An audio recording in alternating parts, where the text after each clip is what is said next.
Pemuda ini, setiap hari, dia mengabaikan pemilik toko yang menarik perhatian. Malah setiap hari dia duduk di depan pintu untuk mengamati orang-orang yang lewat. Suatu hari, pemilik toko dengan rasa ingin tahu bertanya padanya, "Apa yang kamu lihat di sini setiap hari?" Namun si pemuda menjawab bahwa dia sedang menguji kemampuan penglihatannya. Mendengar itu, pemilik toko langsung mengira dia sedang bercerita bohong. Lalu dia membuka tangannya dan meminta pemuda untuk melihat. "Kamu." Kekeringan yang panjang. Kesepian mencari sinar matahari. Air musim semi tidak kembali. Kekurangan energi pada hati dan ginjal. Apa artinya ini? Ya ampun. Itu adalah ketidakseimbangan hormon. Merindukanku. Kamu, pria cabul. Kamu akan mati. Kamu, pria cabul. Setiap hari hanya bicara tentang hal-hal seperti ini. Tanpa disadari, apa yang dikatakan pemuda itu adalah benar. Ternyata hanya beberapa hari yang lalu, pemuda itu hanyalah seorang karyawan toko barang antik. Suatu hari, saat bekerja, dia tidak sengaja tertidur. Dalam mimpinya, ada seorang kakek yang mengaku sebagai leluhur si pemuda.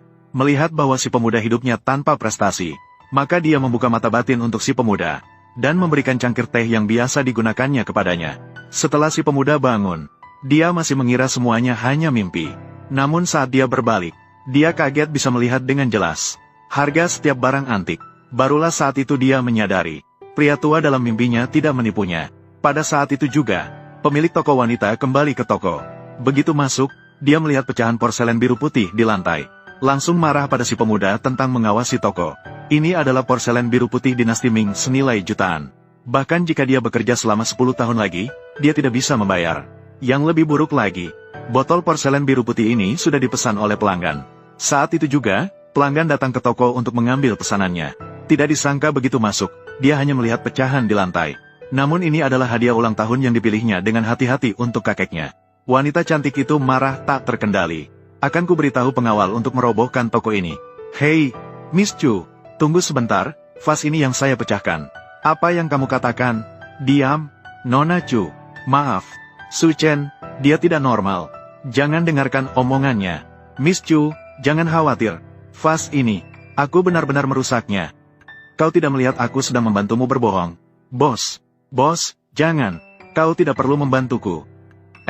Miss Chu, vas ini, aku sengaja memecahkannya. Kau dengan sengaja memecahkan hadiahku. Berani-beraninya kau berteriak di depanku, kau sudah tidak sabar, kan? Aku tidak bermaksud begitu. Nona Chu, alasan mengapa saya melakukannya dengan sengaja. Memecahkan vas bunga melati biru ini. Karena vas ini palsu. Itu barang palsu. Palsu. Orang ini, apakah dia adalah ahli besar di lingkaran barang antik Anda?